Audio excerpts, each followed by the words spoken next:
All right. Shout out to the one and only Mark Sabota. I want to bring in my guest. Like I said, we have a full show today. Melik Abdul. He is a political analyst. There he is. Political analyst, writer, Republican strategist with over 15 years of public and private sector experience. My man, how you doing, man? You doing all right this morning?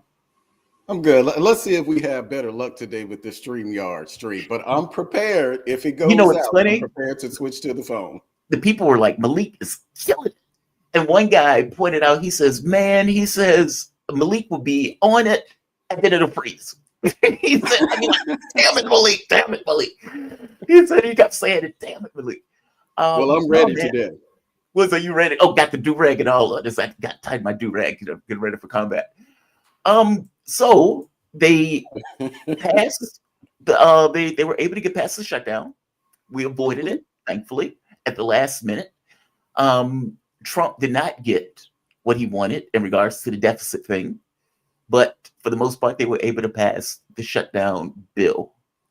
Give me your take on that. I mean, I think Trump said that they were going to primary any and everybody that had anything that would not vote for it. And I think it was like 170 Republicans voted for it.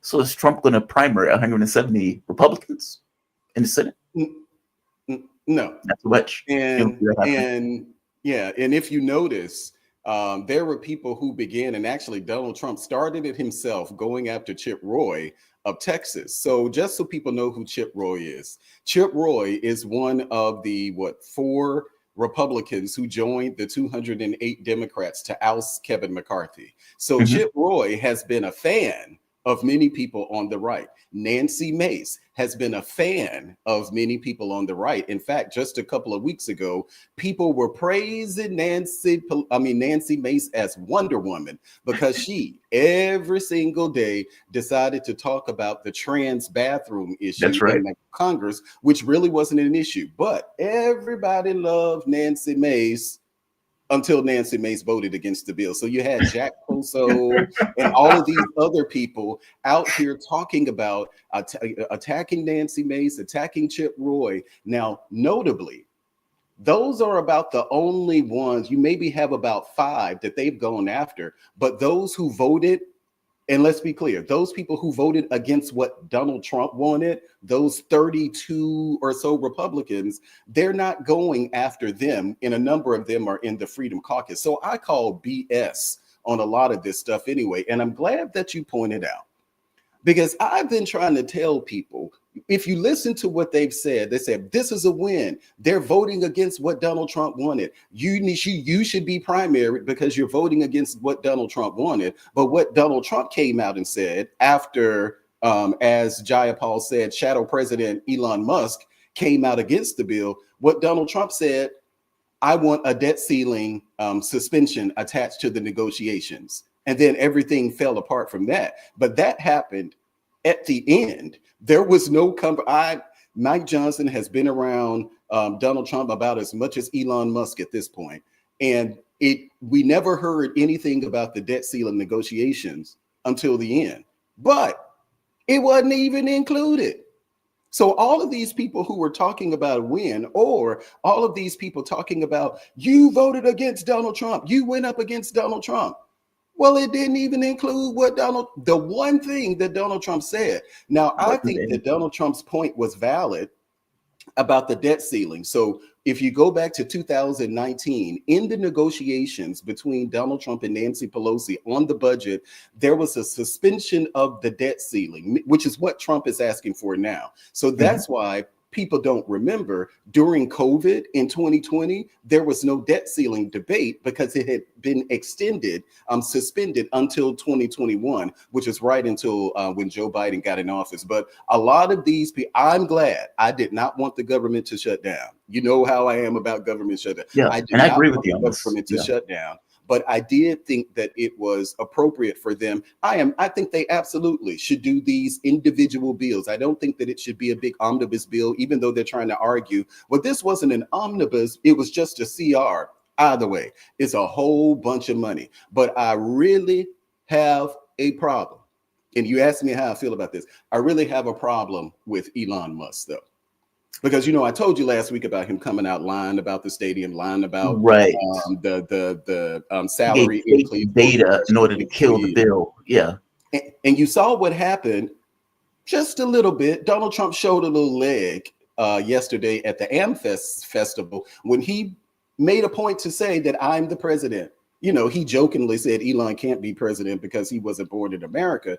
But Donald Trump was responding to a real concern that people have about how Elon Musk is interjecting himself in ways that is just not beneficial for the campaign itself.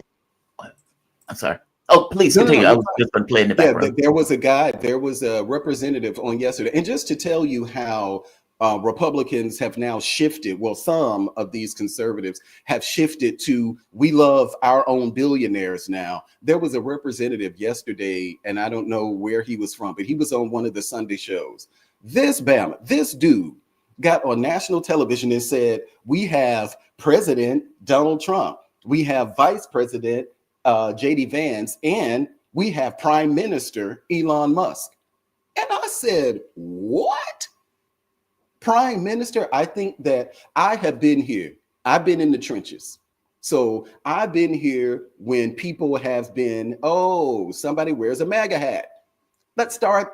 They're really serious about Donald Trump. Somebody said something nice about Donald Trump. Oh, yay. Let's say Cenk Uygur, whatever his name, the guy from TYT or something. Cenk Uygur. Yeah, Cenk Uygur. Cenk Uygur. Even him. Now people are saying, oh, wow, listen to him. He's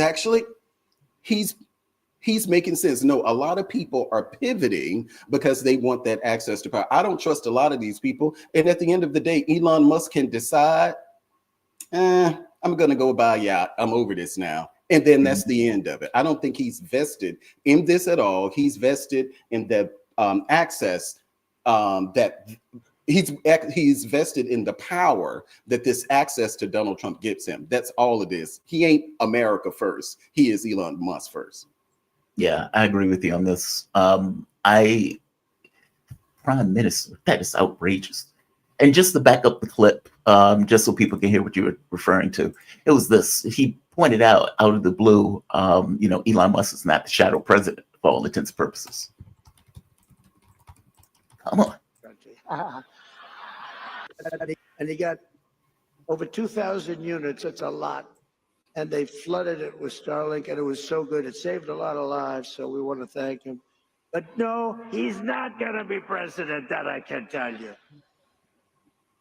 You know why? He can't be. He wasn't born in this country. He said, I'm safe. You know why? He can't be born in this country. That's funny.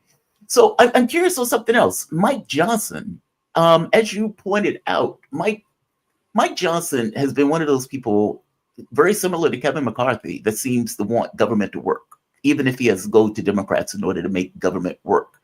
But I've been reading right much that have pointed out that he has a target on his back at this point. Do you think Mike Johnson is going to be able to retain his, well, I guess we were talking about this before too, that it's going to be a close, I think you and I were talking about it, where it's going to be a very close vote because of some of the so many members are being pulled into the administration itself that members are going to have to be rechosen with new elections. And Mike Johnson may only have 1 or 2 seat majority if he has that much. Oh, do you think he's going to be able to retain his speakership, his leadership position? I do. And to be honest, he has to. Donald Trump will ultimately support him in the end. The problem that they have is the same problem that they had with let's get rid of Kevin McCarthy. Who you going to replace him with? They said Mike Johnson was Mr. Conservative, even though I think the largest campaign that he had as far as spending was about $1 million in one of his races down there in Louisiana. No one really knew who this dude was, but they said, we got to get rid of Kevin McCarthy. Okay, well, that's how we got Speaker Johnson. The problem that they have is if not Speaker Johnson, then who? because more than likely with Steve Scalise's health issues, he is, I think, the number 2 in the House at this point, but he's not going to be elevated to the position. Jim Jordan probably won't be interested in being elevated to the speaker position. So you have no one. So even for those people who are saying we got to get rid of Mike Johnson, then you need a plan. If you want to get rid of your quarterback, then you need to know who your backup quarterback is going to be. And at this point, just saying that we want to get rid of Mike Johnson with no plan to replace him, that's going to be a problem. And the reason why I say he has to stay in that position, Donald Trump cannot afford. The big thing that people are going to be looking at are the first 100 days of the Trump administration. That's always important for any, you roll out your major plans and you're able to say at the end, within the first 100 days, this is what I did with as president. All presidents do this. It is very important. Donald Trump cannot afford to have imagine if they had a prolonged battle for Speaker of the House. And let's say that goes until February. That means that none of Trump's, even after Trump had been inaugurated, none of Trump's agenda moves forward because Republicans in the House are still fighting over a speaker. So I think what will happen is that there will be, and this will be a test for the Trump campaign, because there are going to be a number of people who are not comfortable with Mike Johnson at all. But Chip Roy, the one who Trump and now the Jack Posos and others are out there attacking, you will need Chip Roy's vote. So it's going to be a lot of jockeying happen, but he absolutely needs a speaker, and that speaker needs to be Mike Johnson. We can't afford to try to find somebody else. He needs to be able to push his agenda through the first 100 days. And if we have a speaker fight, as we've had these last 2 times, it's going to be a problem. Remember, Kevin McCarthy, it was 15 times before Kevin McCarthy actually got his seat. Yeah, that was humiliating. I had never seen anything like that. I'm curious from your take, what is going to be his first 100 days? Like, what are going to, from your take, what's going to be his priorities coming out? Because you're right. Usually that first 100 days is the thing that sets the tone, that defines what the presidency's agenda is going to be about. And Trump has already said he has legislation planned immediately, like meaning he has executive orders. He has all of these things that he wants to get done right off the bat. Like I said, he seems far more confident. He seems far more sure of himself. He's been president once before, so he seems like he has at least from his take, a grasp of it. And frankly, it's not going to take any shit off anybody this time around in the way he did with the Trump and Russia stuff. So what do you think his first 100 days is going to be? What is his top agenda items going forward? Well, I think you made a point when you said he's been there, done that. Yeah, that's true. He's been there, done that. So he does have a different perspective because he's been in the seat and understand this whole governance thing. I think that there are going to be a number of things. So there are going to be some symbolic things, and those symbolic things are going to be those that he will issue, where he will issue executive orders. So things that Congress itself may need to fix, but he can symbol that, look out, I'm rolling back this. So, there are going to be some rollback of regulations. One of the big things that Donald Trump focused on in his first term when he was running for office, it was this whole idea for every 10 bad regulations, going to replace them with a good one. So it's going to be some symbolic thing of, like that stuff that will probably be helping Elon Musk. But it's going to be, so those type of regulations roll back. He's obviously the very first thing from not just executive orders, but everything that he could do through his Department of Homeland Security or Custom and Border CBP on immigration. That immigration is going to be a big issue. So the very first thing that he can do on that to tamp down on immigration, he's already talking about it. Tom Homan is already meeting with mayors around the country. So I think the plan is on day one, you're going to, because this is not a planning stage at this point. We're just ready for the execution, because again, they kind of know how to do this sort of thing. So you're going to see stuff around the economy where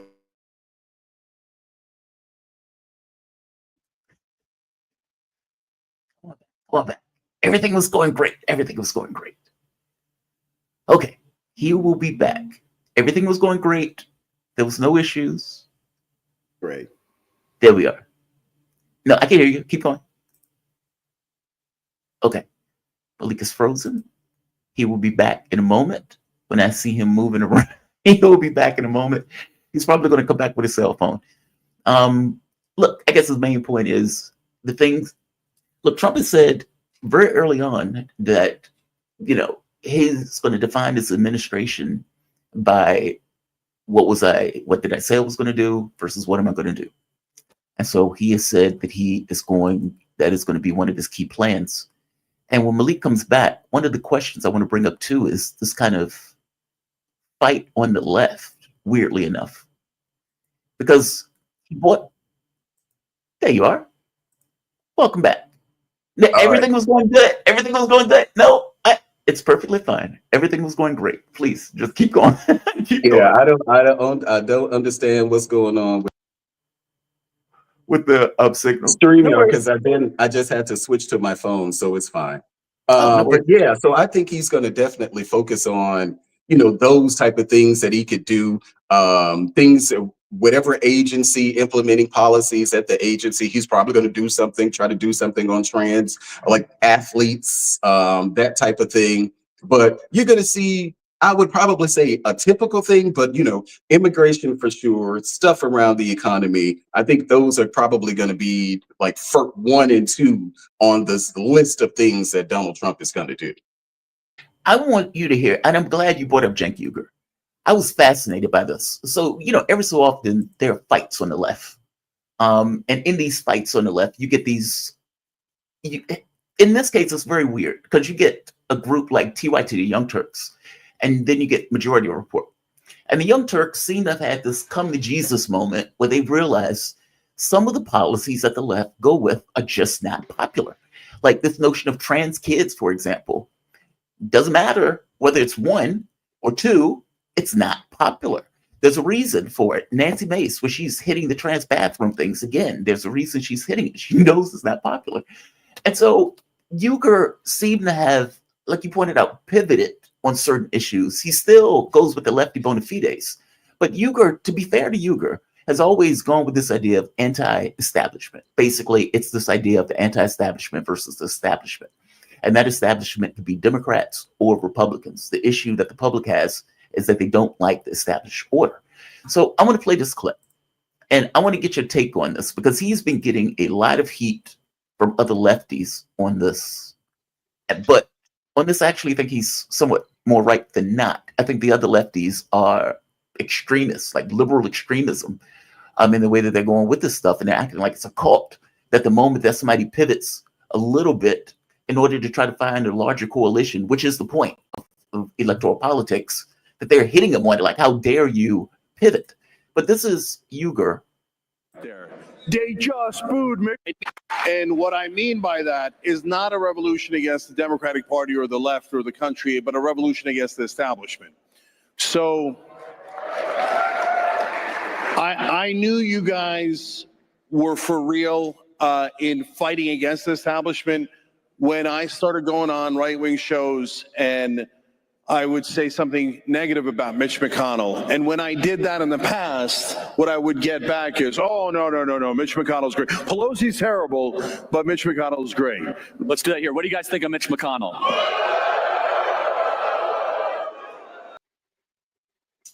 So I agree with him on this.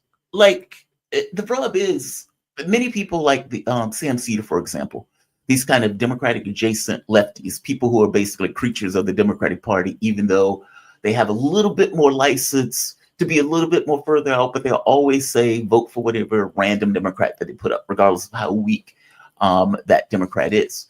They have been attacking him because he has taken this kind of attack of, well, no, we can align with the anti-establishment right in the areas to which we agree. Give me your take on that. Do you think this is an act? Do you think he has come to Jesus on some level? Meaning, it's not that he's abandoning his lefty bona fides. It's just he's thinking, I need a larger political coalition in order to win. And if there are people on the right who I may be able to bring onto our side, or at the very least to work on items that we can agree on, then I'm willing to do that. And look, I'll tell you this before I let you come in on this. I have had people who used to watch my show who used to just come on to troll. they would. I remember one guy sent me a letter. He says, "Dude, I just used to watch your show just to troll," and he said, "Then I realized after like 6 months that I was watching your show every day." Meaning it transitioned from I'm there to troll to I'm an active viewer for the show. He says, I am hard right. He says, but I agree with about 70% of the stuff that you say. And I'm thinking to myself, okay, then you're not hard right. You're just the person who have identified yourself with a particular disposition for whatever reason. If Uygur is on the similar track, is that like that's a good thing, right? I mean, I'm asking this question in a weird way. Do you agree or disagree with that? Or do you think he's grifting in this? Well, I think that, so for one, I don't follow him, so I get clips of which you see, I didn't even know how to pronounce his name. So I've only seen him on social media, the things I've caught clips of things that he said about Donald Trump and Donald Trump supporters over the years. He hates yeah. Well, yeah. So for me, I don't trust him. It's great that he's coming to this awakening. If it's sincere, I welcome all of that. The point that he was making about being attacked from the left, because he actually went on to, went and met with someone considered on the right, that is a real thing. That is one of the many things that people not just hate about politics. It's one of the things that you see people now saying about what great, like, when they are pulling away from the Democratic Party, they cite these type of things because, I mean, we do it on the right too, but you on the left, you attack your allies. Think of over the years, Van Jones saying not so nasty things about Donald Trump.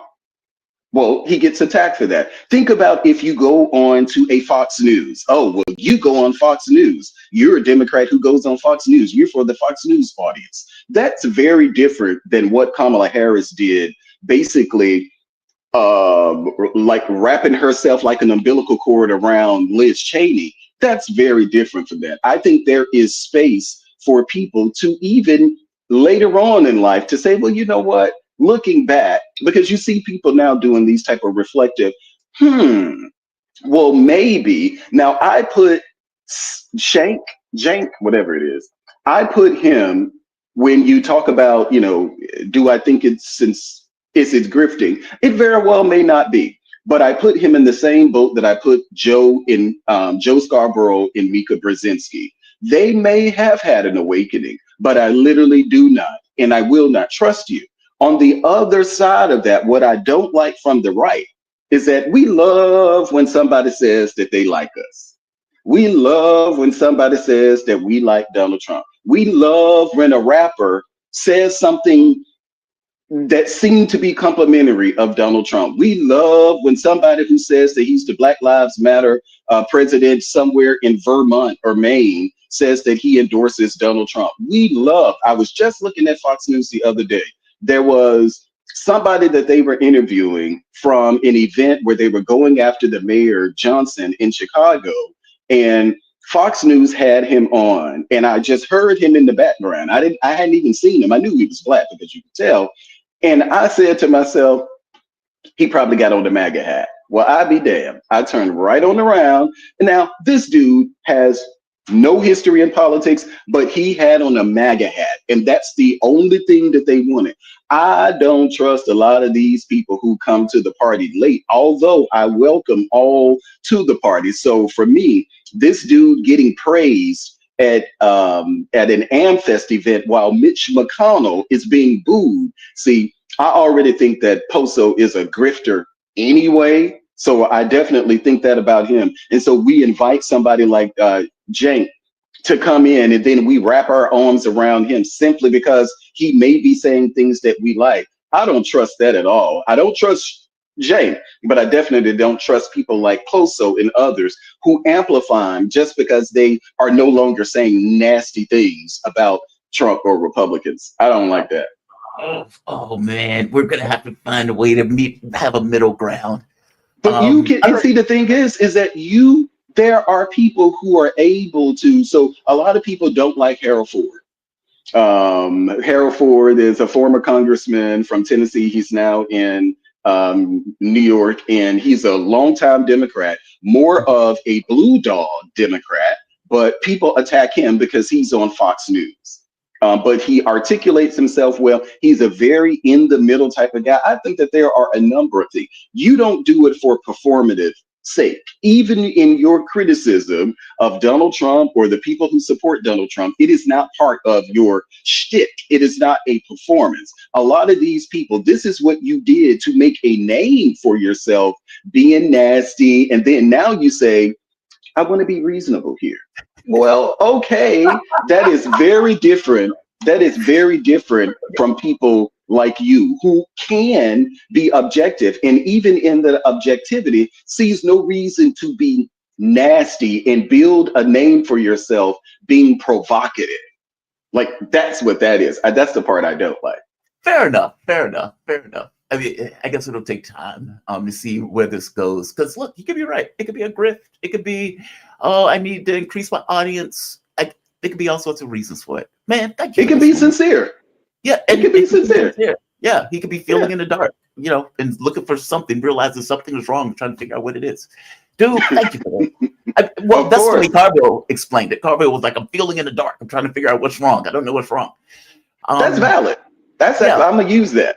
And by the way, before I go, just so your audience will know, if they don't cancel on me, I'll be on CNN tonight on Abby's show at 10 o'clock. So watch me tonight at the round table. We'll see who's there around Abby's table tonight at 10 o'clock. Congratulations, man. That's damn good. Well, they always cancel. So we'll see. Well, that's why I'm hoping they don't this time. I'm hoping they take it this time. Melik Abdul, he's a political analyst, writer, Republican strategist with over 15 years of experience in the private sector. And hopefully we will see him on CNN tonight at 8 o'clock. Thanks, my man. 10. I really appreciate it. 10 o'clock. 10 o'clock. Yep. Merry Alrighty. Christmas, man. Thank you for this. Same